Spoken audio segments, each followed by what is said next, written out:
Muy buenas noches, mis amados hermanos. Dios les bendiga. Sean todos bienvenidos a nuestro estudio a través de la segunda epístola del apóstol San Pedro. Llegamos hoy al capítulo 3, un capítulo majestuoso, un capítulo sumamente profundo, tan profundo que por ello a veces se cree que como un simple pescador pudo escribir algo tan hermoso. Pero ese simple pescador estaba siendo inspirado por el Espíritu Santo. Y las cosas que son imposibles para los hombres, para Dios son posibles.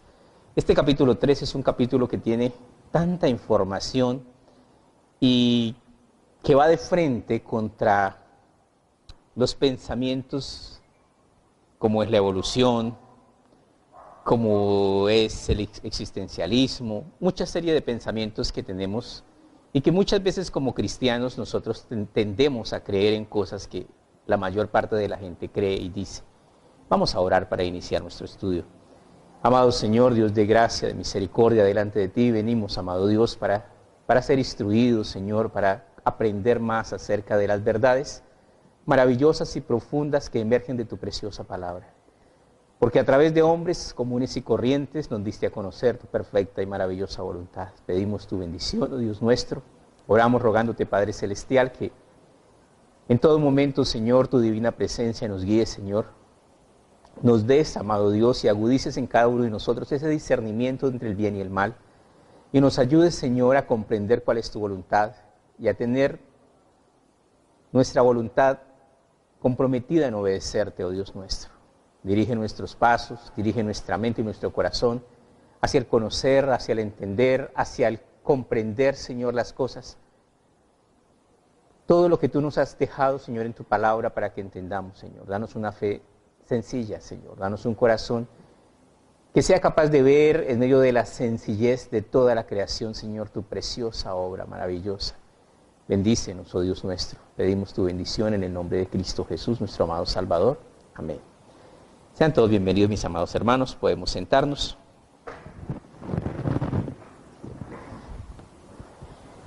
Abramos nuestras Biblias en la segunda epístola del apóstol San Pedro, en el capítulo 3.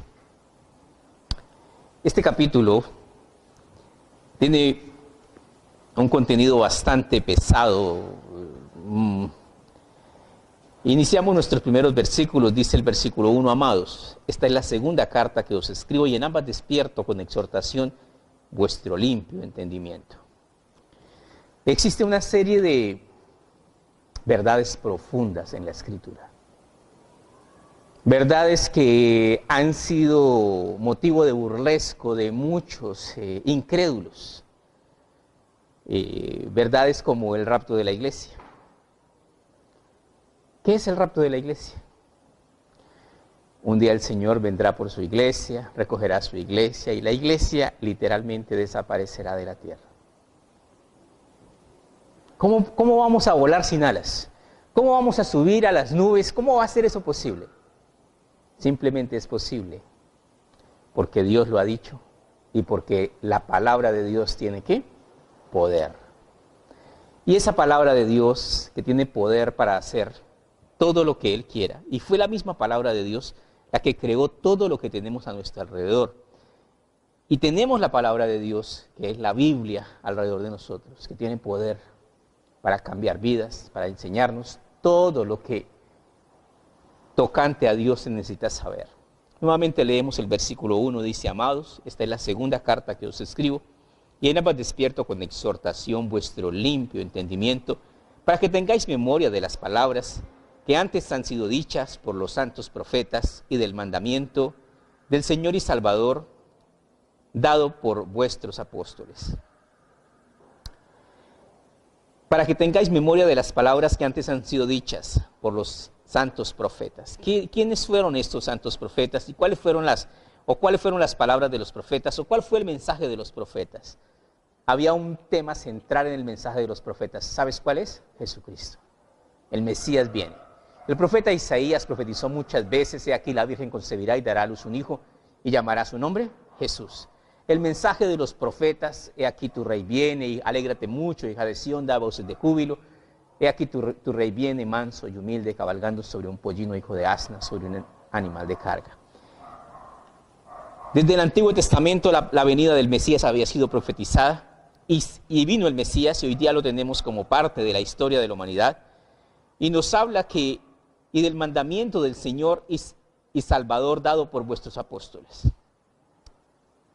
¿Cuál es el mandamiento? ¿Qué clase de mandamiento?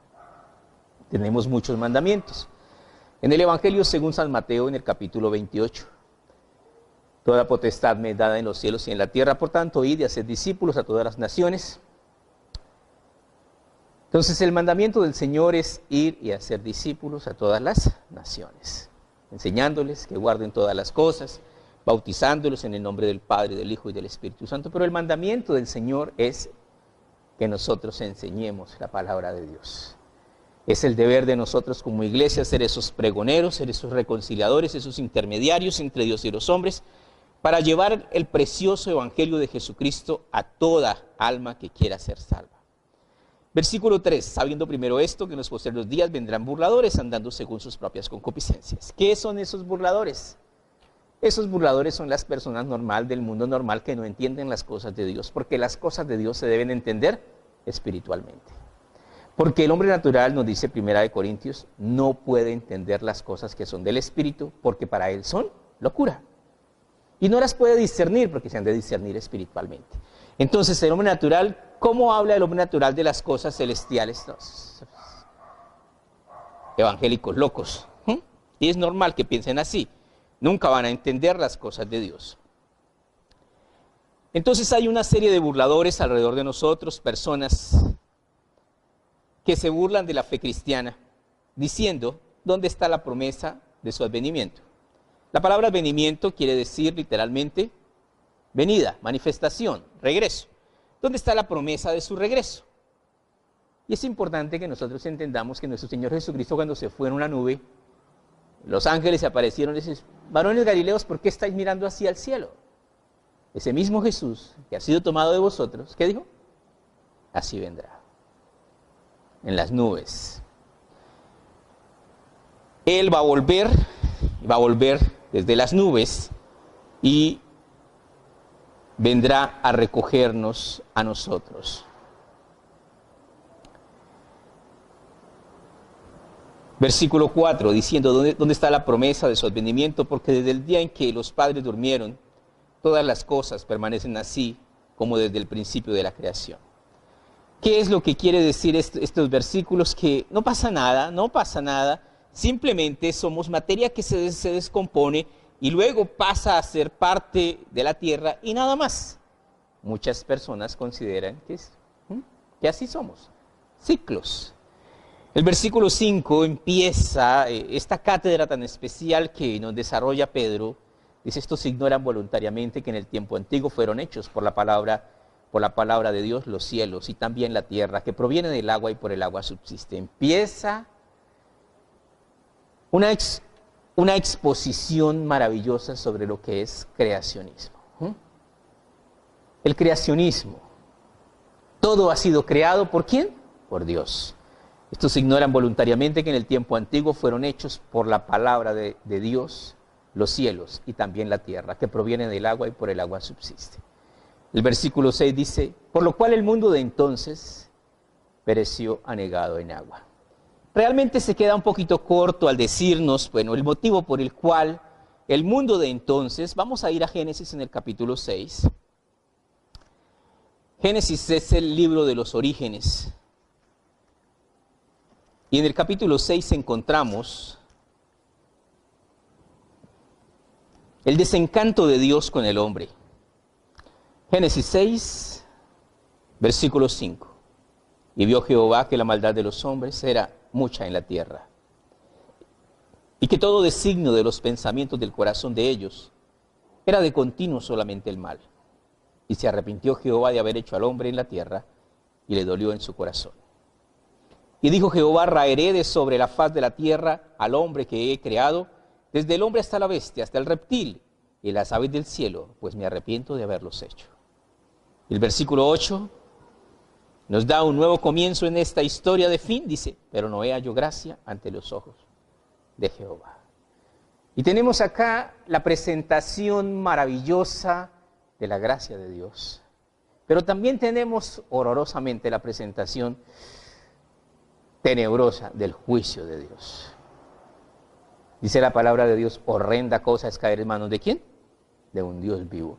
El Señor ve que la maldad de los hijos de los hombres era sobremanera, solo el mal en sus corazones existía y decide traer un diluvio sobre toda la faz de la tierra. Ante esto se dan cualquier cantidad. ¿Por qué los dinosaurios fueron extintos? ¿Cómo se encuentran? Cantidades de fósiles de dinosaurios como si hubiesen sido aplastados por masas de tierra. Y la gente no quiere entender que sí hubo un diluvio. Que hubo un diluvio, que hasta en los montes más altos se encuentran fósiles de conchas marinas. ¿Cómo puede haber conchas marinas en lugares altísimos en donde jamás el mar ha estado por allí? Hubo un diluvio. Y lo especial de la palabra de Dios es la cantidad de datos tan impresionantes que nos da acerca de esto. Porque muchas veces nos quedamos cortos creyendo que ¿cuánto duró el diluvio? 40 días y 40 noches. Sí, pero realmente duró mucho más que eso. Vamos a seguir leyendo otras partes acá del diluvio. Génesis capítulo 7, versículo 11. En el año 600 de la vida de Noé, en el mes segundo, a los 17 días del mes, aquel día fueron rotas todas las fuentes del gran abismo y las cataratas de los cielos fueron abiertas. Y hubo lluvia sobre la tierra 40 días y 40 noches. Aquí tenemos nosotros como Dios expresa que salió agua de abajo hacia arriba y de arriba hacia abajo. Así llovió. ¿Cómo llovía? Diría alguien, a cántaros, sí. Ríos brotaban y ríos bajaban de agua. 40 días y 40 noches llovió sobre la faz de la tierra. Aquí tenemos también algo muy importante, dice, en el año 600 de la vida de Noé, en el mes segundo. Entonces, en el año 600 de la vida de Noé, en el mes segundo, a los 17 días del mes, empezó el diluvio. En Génesis, en el capítulo 8, en el versículo 4, dice lo siguiente. Y reposó el arca en el mes séptimo, a los 17 días del mes, sobre los montes de Ararat. Y las aguas fueron decreciendo hasta el mes décimo. En el 11º del mes se descubrieron las cimas de los montes. Entonces aquí tenemos nosotros, se están descubriendo los montes. En el capítulo 8, versículo 13 y 14 dice, sucedió que en el año 601 de Noé, en el mes primero, el día primero del mes, las aguas se secaron sobre la tierra. Y quitó Noé la cubierta del arca y miró, y aquí la faz de la tierra estaba seca. Tenemos acá que ya tiene Noé 601 años, ya ha pasado bastante tiempo. En el mes segundo, acuérdense que empezó en el mes ¿qué? Segundo, a los 17 días. En el mes segundo, a los 27 días del mes se secó la tierra. Estamos hablando de más de un año. Y allí se seca la tierra y entonces ya Dios le dice, entonces habló Dios a Noé diciendo, sal del arca, tú, tu mujer, tus hijos, las mujeres de tus hijos contigo, todos los animales que están contigo, toda carne de aves, de bestias y todo reptil que se arrastra sobre la tierra, sacarás contigo y vayan por la tierra, fructifiquen y multiplíquense sobre la tierra. Entonces aquí está el segundo repoblamiento de la tierra. Está Noé y su familia. Algo muy importante que ya lo leímos, Noé halló gracia ante los ojos de Dios. El libro de Santiago nos dice, mas quieres saber, hombre vano, que la fe sin obras es muerta. Cuando Dios le dijo a Noé, va a llover, constrúyete un arca y la vas a hacer así, así, así, así, así, y le dio una serie de indicaciones que para una persona común era un trabajo muy tedioso. 120 años duró Noé construyendo el arca, y la hizo. ¿Y por qué Noé le puso tanto empeño? Porque él sabía que Dios, ¿qué? No miente. Porque él sabía que la palabra de Dios es firme, de confianza. Y por su fe condenó al mundo. Todos los demás murieron. 8 fueron salvos acá en la historia de Noé. Entonces nos dice que el mundo de entonces, el mundo de Noé pereció anegado en agua. ¿Por qué? ¿Cuál fue la consecuencia? O sea, ¿por qué el mundo de entonces pereció anegado en agua? Por la maldad de los hombres. ¿Qué es lo que trae el juicio de Dios? La maldad de los hombres. Cuando el pecado se descara, el juicio se precipita. Volvemos a nuestro estudio en segunda de Pedro, capítulo 3. Por lo cual el mundo de entonces pereció anegado en agua, pero los cielos y la tierra que existen ahora viene otra descarga tremendo, de un calibre impresionante, dice, pero los cielos y la tierra que existen ahora están reservados, por la misma palabra, guardados para el fuego, en el día del juicio y de la perdición de los hombres impíos. ¿Qué es lo que está diciendo? Hoy día hay hasta películas de gente que está construyendo arcas para sobrevivir al siguiente diluvio. No hay un siguiente diluvio. Hay gente que está haciendo búnker bajo tierra porque puede ser, es con fuego. Pero no es cualquier fuego. Y no es cualquier juicio, es un juicio terminal. Sigue diciéndonos acá, pero los cielos y la tierra que existen ahora están reservados por la misma palabra, guardados para el fuego, en el día del juicio y de la perdición de los hombres impíos. ¿Qué nos dice acá? Cuando la maldad de los hombres, cuando ya no quede hombre alguno por quien luchar para que su alma se salve, sino que todos amen el pecado, entonces, ¿qué? El propósito de Dios con este planeta terminará.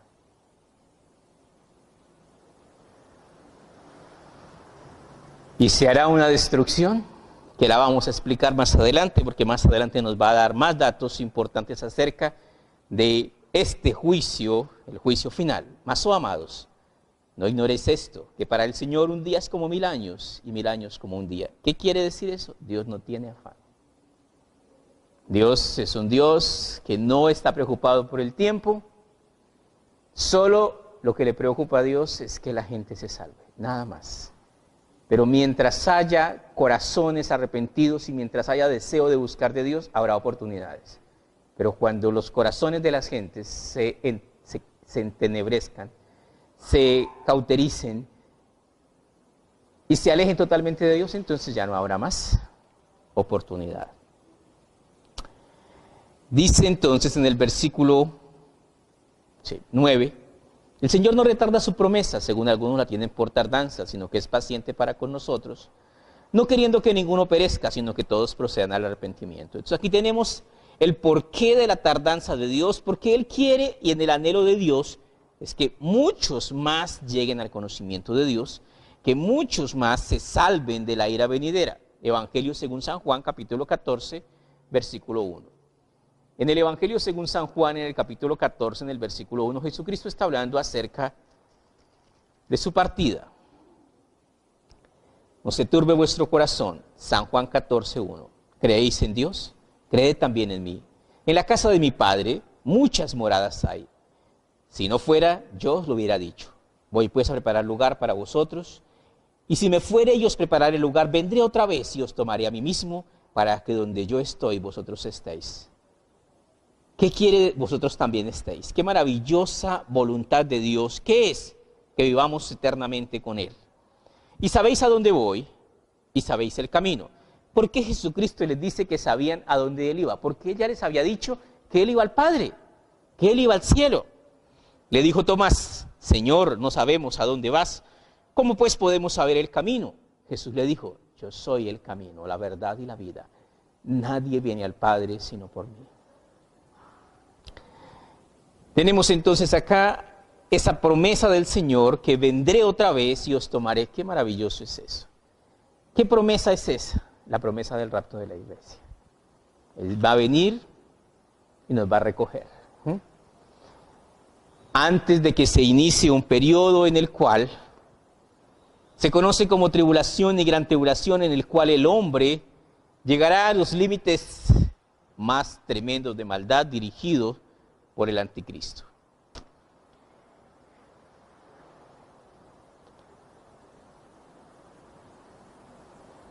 Versículo 10.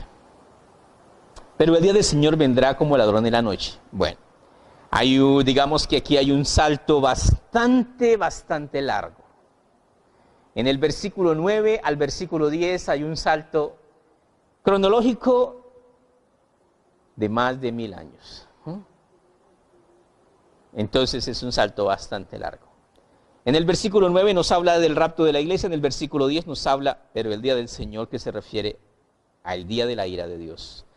Pero el día del Señor vendrá como ladrón de la noche, en el cual los cielos pasarán con gran estruendo, y los elementos ardiendo serán deshechos, y la tierra y las obras que en ella hay serán quemadas. ¿De qué nos está hablando? La destrucción no solo de la tierra, sino de todo el universo. Cuando nos dice la palabra átomo, que realmente pues fue puesta átomo, pero es una expresión mal usada porque A quiere decir no, y se piensa que el átomo no debe ser desintegrado. ¿Y qué es la bomba atómica? La desintegración del átomo. O sea que el átomo sí puede ser, ¿qué? Desintegrado. El átomo se mantiene unido por razones que la ciencia no puede explicar, pero que la Biblia dice que se mantiene unido por la palabra de Dios. Y un día Dios le dirá al átomo y le dará la orden de que se desintegre. Y se dará una reacción atómica en cadena. ¿Y qué va a quedar de eso? Nada, nada. La Tierra, toda esta Tierra, y no solo la Tierra, todo el cosmos, todo el universo, será destruido. A esto es lo que se refiere acá. Dice, pero el día del Señor vendrá como ladrón en la noche, que vendrá cuando menos se esté esperando, en el cual los cielos pasarán con gran estruendo, habrá una gran explosión, un sonido silbante es lo primero que precede a una destrucción atómica, y los elementos ardiendo, los elementos se refiere al átomo en su desintegración, serán deshechos, y la tierra y las obras que en ella hay serán quemadas. ¿De dónde vengo y para dónde voy? Es una de las preguntas más importantes que todo ser humano se debe hacer. Cuando nosotros tenemos fe y entendemos que yo vengo de Dios y voy ¿a dónde?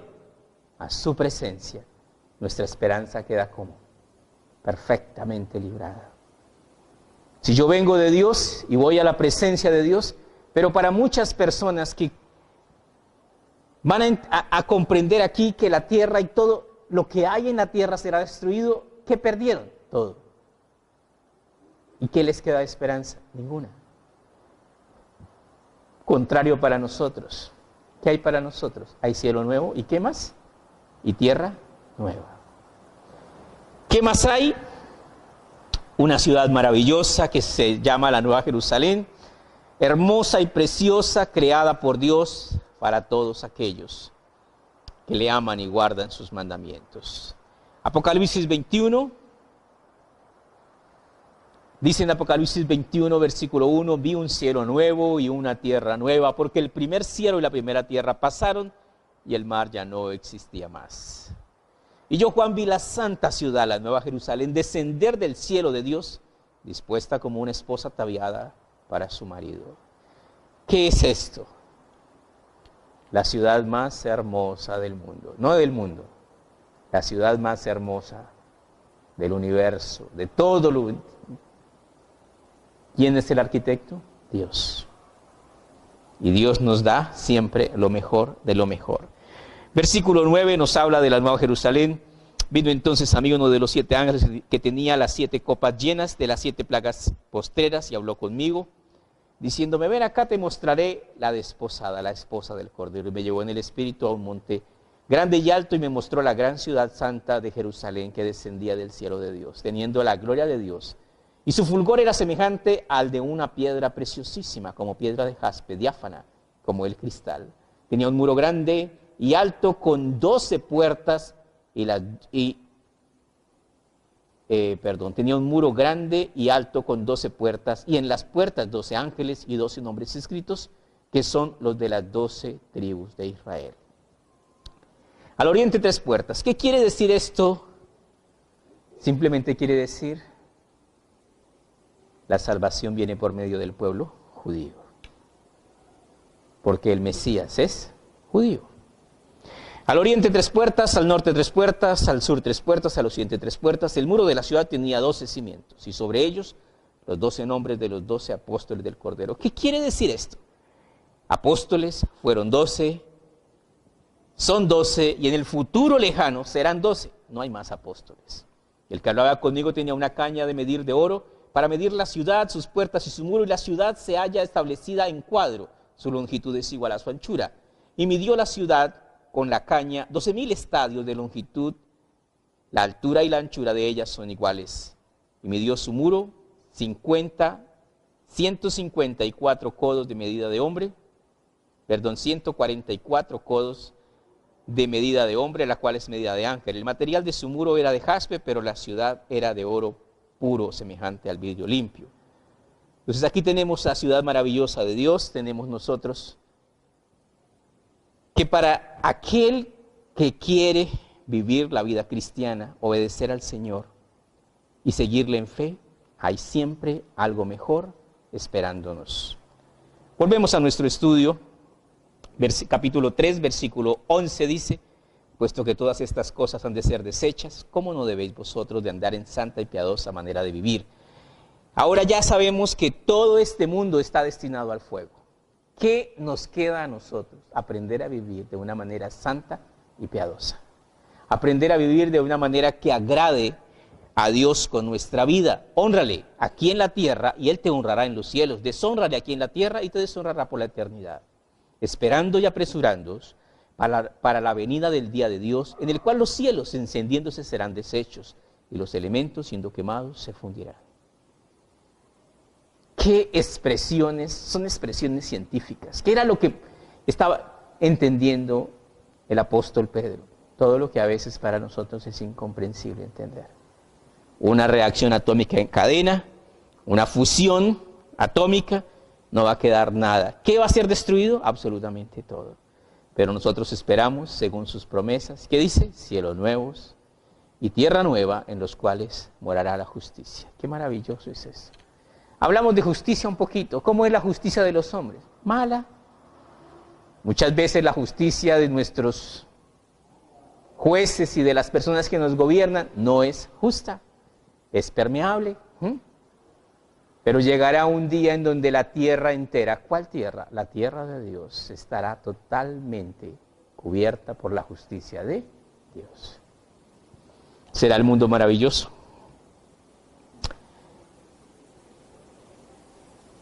Versículo 14. Por lo cual, oh hermanos, estando en espera de estas cosas, procurad con diligencia ser hallados por Él sin mancha, irreprensibles, en paz. Tenemos acá una comisión muy especial, por lo cual, oh amados, estando en espera de estas cosas, de la manifestación, de lo que será nuestra eternidad, procurar con diligencia, con presteza, con prontitud, ser hallados por Él sin mancha. ¿Qué es lo que mancha nuestra vida? El pecado. E irreprensibles, en paz. Hay que aprender a vivir de tal manera que Dios se agrade de nosotros. ¿Cómo vivimos para agradar a Dios? Cuando obedecemos su palabra. Pero hay algo muy importante.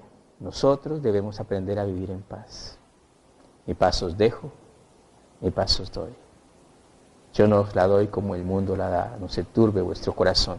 ¿Qué quiere decir esto? Nosotros tenemos que entender que Dios nos ha llamado a paz. Y debemos ser pacificadores, personas de paz. Y tenemos que dejar a un lado esa naturaleza caída que le gusta vivir en pleitos, aprender a vivir en paz. La paz viene cuando aprendemos a confesarle a Dios nuestros pecados, cuando aprendemos a buscar la paz de Dios. Versículo 15. Y tened entendido que la paciencia de nuestro Señor es para salvación, como también nuestro amado hermano Pablo, según la sabiduría que le ha sido dada, os ha escrito. ¿Qué quiere decir esto? Puede que el rapto y puede que las promesas de Dios se demoren, pero van a llegar. Casi en todas sus epístolas, hablando en ellas de estas cosas, entre las cuales hay algunas difíciles de entender, las cuales los indoctos e inconstantes tuercen, como también las otras escrituras, para su propia perdición. ¿Qué cosas se pueden torcer? Existen pastores que hablan acerca del rapto, existen personas que hablan acerca de que Yo me cansé de esperar a Jesucristo. ¿No vino? Ya no lo sigo esperando más. Mas el que persevere hasta el fin, ese será salvo. Y tenemos que aprender a esperar al Señor porque Él es nuestro Señor. Las reglas no las ponemos nosotros, las reglas las coloca Él. En la casa de Dios manda a Dios. Versículo 15, versículo 17. Así que vosotros, oh amados, sabiéndolo de antemano, guardaos. No sea que arrastrados por el error de los inicuos, caigáis de vuestra firmeza. ¿Qué quiere decir eso? El error de los inicuos. Existen personas que enseñan la palabra de Dios y que tuercen la palabra de Dios. Desead como niños recién nacidos la leche espiritual no adulterada. ¿Qué quiere decir eso? ¿Cómo se puede adulterar la palabra de Dios? ¿Se puede manipular un mensaje para hacer que diga lo que yo quiero que diga? Sí, sí. ¿Se puede cambiar el enfoque de una vida de santidad por una vida materialista? Claro que sí, claro que sí. Yo tengo que aprender un misterio que hay en la palabra de Dios muy especial y es piedad y contentamiento. ¿Qué es piedad y contentamiento? Es tremendo. Debo entender como cristiano que teniendo techo, sustento y abrigo, debo aprender a estar contento con eso. ¿Por qué? Porque sin nada hemos entrado a este mundo y ¿qué? Y nada nos vamos a llevar. Nada nos vamos a llevar. Sí nos vamos a llevar una cosa. Todo lo que tú hagas por el nombre del Señor Jesús, todo se te pagará. Pero ese es el único trabajo que no es en vano. De resto, todo lo que hagamos en este mundo es en vano. Antes bien, creced en la gracia y en el conocimiento de nuestro Señor y Salvador Jesucristo. A Él sea gloria, ahora y hasta el día de la eternidad. Amén. Esto es una tarea. Antes bien, creced en la gracia y en el conocimiento de nuestro Señor y Salvador Jesucristo. ¿Qué significa crecer en la gracia? Significa que yo cada día debo ser un creyente más firme, más sólido, más útil en las manos de Dios. Crecer en la gracia y en el conocimiento del Señor Jesucristo, de una fe firme, para que llevemos gloria y honra a nuestro Señor. Primera de Corintios, capítulo 15, versículo 51. En Primera de Corintios 15, 51, nos viene a hablar del rapto de la iglesia, de un misterio. Dice Primera de Corintios 15, 51, y aquí os digo un misterio, no todos dormiremos, pero todos seremos transformados. En un momento, en un abrir y cerrar de ojos, a la final trompeta. ¿De qué está hablando? Del rapto de la iglesia. ¿Cuándo ocurrirá? En un momento. Cuando dice en un momento es que ocurrirá en un mismo instante en todas partes del mundo. En algunos lados será de día, en otros será por la tarde, en otros será de noche. Ocurrirá. Y dice luego en un abrir y cerrar de ojos. No es como a uno, no, es en el pestañeo involuntario que hace el párpado cuando abre y cierra. ¿Cuánto se demorará el rapto? Muy poco. En un momento, en un abrir y cerrar de ojos, a la final trompeta, porque se tocará la trompeta y los muertos serán resucitados incorruptibles y nosotros seremos transformados. Terminamos en 2 de Timoteo capítulo 2, versículo 15, 2 de Timoteo 2, 15. 2 de Timoteo tenemos al apóstol Pablo encargándole a Timoteo, dándole una encomienda a Timoteo acerca de su vida. 2 de Timoteo 2:15, procura con diligencia, presteza, prontitud, procura con diligencia presentarte a Dios aprobado como obrero que no tiene de qué avergonzarse y que usa bien la palabra de verdad. ¿Qué es esto? El entender que la palabra de Dios es mi hoja de ruta. Tengo que aprender a vivir la palabra de Dios. Tengo que aprender a trazar mi vida sobre la palabra de Dios. Tengo que aprender a enderezar mi vida como la palabra de Dios me indica que la deba vivir. Mas evita profanas y vanas palabrerías porque conducirán más y más a la impiedad. ¿Qué quiere decir eso? Evite charlas que no son edificantes. Y su palabra carcomerá como gangrena, de los cuales son Himeneo y Fileto, que se desviaron de la verdad, diciendo que la resurrección ya se efectuó, y trastornan la fe de algunos. ¿Qué es esto? Los grandes herejes han salido de la misma iglesia. ¿Y por qué la herejía sale de la iglesia? Porque desafortunadamente la vanidad, el orgullo y la soberbia, tú no tienes que esforzarte para que crezcan en ti, van a nacer en ti. Porque muchas veces en la iglesia queremos ¿qué? Queremos figurar. Y el Señor nos dijo que el que quiera ser grande para el reino de los cielos debe ser el siervo ¿de quién? De todos. Y tenemos que aprender, como lo dijo Juan el Bautista, es necesario que yo mengüe para que Él crezca en mí. Vamos a orar. Maravilloso Padre, te damos gracias por tu palabra preciosa, gracias por todas estas recomendaciones, instrucciones que nos dejó tu apóstol Padre Celestial, pero que nos ha dejado tu Espíritu Santo para que aprendamos, Señor, a vivir recta, santa y piadosamente. Guarda nuestro corazón, amado Dios, guarda nuestra vida, Señor, que sea ese suave aroma que sube ante ti, aroma de obediencia, aroma de santidad, aroma de madurez, aroma de fe, aroma de servicio, Señor. Pedimos, amado Dios, que tu preciosa palabra, Señor, tenga cabida en nuestros corazones, que cada día, Señor, encontremos en tu palabra el deleite, Señor, para nuestra vida. Gracias te damos, preciosísimo Señor. Llénanos de tu maravillosa presencia, Padre nuestro. Pedimos tu bendición, oh Dios amado, y te damos gracias ahora que nos preparamos, Señor, para tomar la Santa Cena. Prepara nuestros corazones, Señor, para ser bendecidos, para tomar este paso de fe y obediencia, con fe y en obediencia a ti, oh Dios nuestro. Gracias te damos en el nombre de Cristo Jesús. Amén. Cantamos un cántico. Mientras cantamos un cántico, nuestros hermanos nos pueden ministrar la Santa Cena.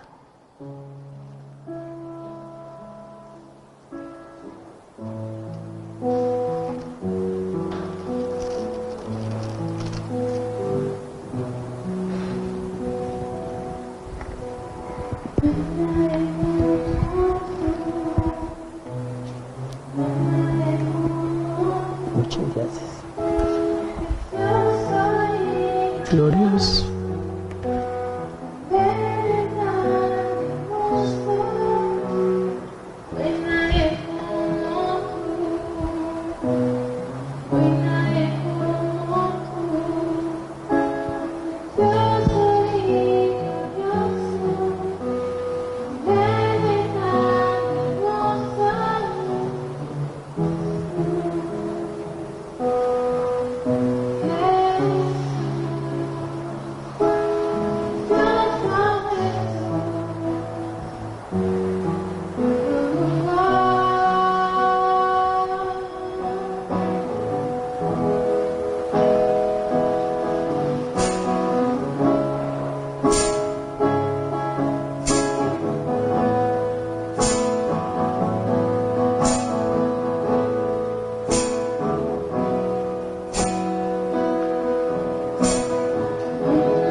Puestos de pie, mis amados hermanos, Primera de Corintios en el capítulo 11, el apóstol Pablo nos da las instrucciones de la Santa Cena. Leyendo desde el versículo 23 dice, porque yo recibí del Señor lo que también os he enseñado, que el Señor Jesús la noche en que fue entregado tomó pan, y habiendo dado gracias lo partió y dijo, tomad, comed, esto es mi cuerpo que por vosotros es partido, haced esto en memoria de mí. Asimismo tomó también la copa después de haber cenado diciendo, esta copa es el nuevo pacto en mi sangre, haced esto todas las veces que la bebiereis en memoria de mí. La Santa Cena es el nuevo pacto que el Señor ha hecho, en donde se nos ofrece pan y vino. Pan que representa el cuerpo de Cristo y el vino que representa su sangre, entregándose a sí mismo para que nosotros por medio de su muerte tengamos vida. Así pues, todas las veces que comieres este pan y bebieres esta copa, la muerte del Señor anunciáis hasta que Él venga. ¿Por qué se hace muchas veces? No porque Dios cambie, sino porque nosotros, los hombres, cambiamos. De manera que cualquiera que comiere de este pan o bebiere de esta copa del Señor indignamente, será culpado del cuerpo y de la sangre del Señor. Aquella persona que lo hace sin fe, será como si hubiese matado a Cristo. Por tanto, pruébese cada uno a sí mismo y coma así del pan y beba de la copa. La voluntad de Dios, como lo vimos en el estudio, es que ninguno se pierda, sino que todos procedan al arrepentimiento. La voluntad de Dios expresada aquí en este versículo 28 dice, por tanto, pruébese cada uno, por tanto, examínese cada uno, por tanto, cada uno arrepiéntase y extienda su mano y tome del pan y de la copa. Porque el que come y bebe indignamente, sin discernir el cuerpo del Señor, juicio come y bebe para sí, por lo cual hay muchos enfermos y debilitados entre vosotros y muchos duermen, pero se refiere a que muchos han muerto. Si pues nos examinásemos a nosotros mismos, no seríamos juzgados. Vuelve a repetirnos esto. Si usted quiere ser perdonado, pida perdón. Busque en el Dios de amor y de bondad, que grande y misericordioso es nuestro Dios. Verso 32, más, siendo juzgados, somos castigados por el Señor para que no seamos condenados con el mundo. ¿Qué quiere decir esto? El Señor nos castiga para no condenarnos. Aún el castigo de Dios manifiesta su amor. Porque muchas veces nos castiga para decirnos, por ahí no es, así no debes andar. Hijo mío, no desprecies la disciplina del Señor, ni desmayes cuando eres reprendido por Él, porque el Señor al que ama disciplina, como el Padre al Hijo a quien quiere. Vamos a orar. Amado Señor, te damos gracias por tu preciosa palabra, Señor, porque has traído hasta nosotros, Señor, tu salvación por medio, Señor, de tu Hijo. Bendecimos este pan que representa tu cuerpo, bendecimos esta copa que representa tu sangre, tu cuerpo y tu sangre, entregados al martirio, entregados a la tortura, Señor, entregados a la muerte para que nosotros por medio de ti tengamos vida eterna. Y nos has ofrecido, Señor, que todo aquel que quiera, venid a mí y sed salvos todos los términos de la tierra, puede tener en ti, Señor, perdón de pecados, salvación y vida eterna. Si crees de todo corazón, bien puedes. Gracias te damos, oh Dios amado, por el pan. Gracias por la copa que tomamos en el nombre de Cristo Jesús. Tomemos, hermanos, el pan y la copa.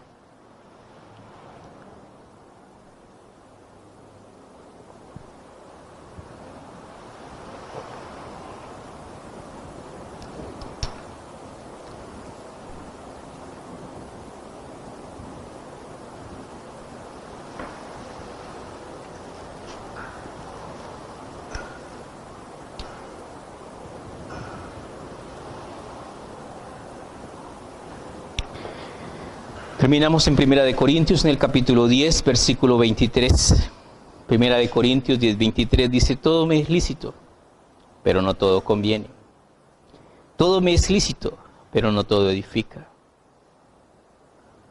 Tengo que aprender a desarrollar mis sentidos de discernimiento entre lo bueno y lo malo, entre lo que me conviene y me edifica como cristiano y lo que no me conviene como cristiano. Amado Señor, te damos gracias por tu preciosa palabra, porque cada día, Señor, ella nos esculpe, Señor, para que lleguemos a ser como tu Hijo.